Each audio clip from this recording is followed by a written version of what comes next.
இப்போ ஒரு கம்பெனி இருக்குது, ஒரு ஆஃபீஸ் இருக்குது. ஆஃபீஸில் ஒரு 25 மெஷின் இருக்குது, கிளைண்ட் மெஷின் இருக்குது.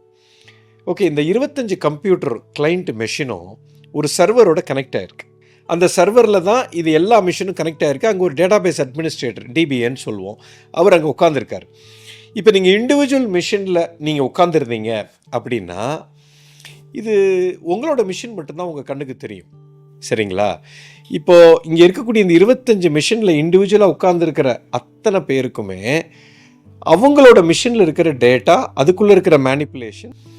இப்போது நீங்கள் இண்டிவிஜுவலாக இருந்துக்கிட்டு இந்த சர்வரை அக்சஸ் பண்ணவே முடியாது டெக்னிக்கலாக.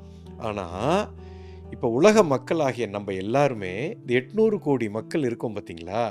இந்த 800 கோடி மக்களும் நம்ம மனதில் சில லேயர்ஸ் இருக்குங்க, மைண்டில்.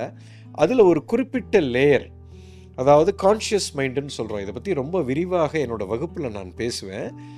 அந்த கான்ஷியஸ் மைண்டில் இருக்கும்போது நீங்கள் இண்டிவிஜுவல் மெஷினில் இருப்பீங்க. when you move to subconscious or unconscious லெவலுக்கு நீங்கள் நகரும்போது சர்வரில் கனெக்ட் ஆகிடுவீங்க. அப்போது இந்த அண்ட சராசரத்தில் இருக்கக்கூடிய இந்த 800 கோடி மக்களோட டேட்டாவை நீங்கள் உட்கார்ந்த இடத்துல உங்களுக்கு அக்சஸ் கிடச்சிரும்.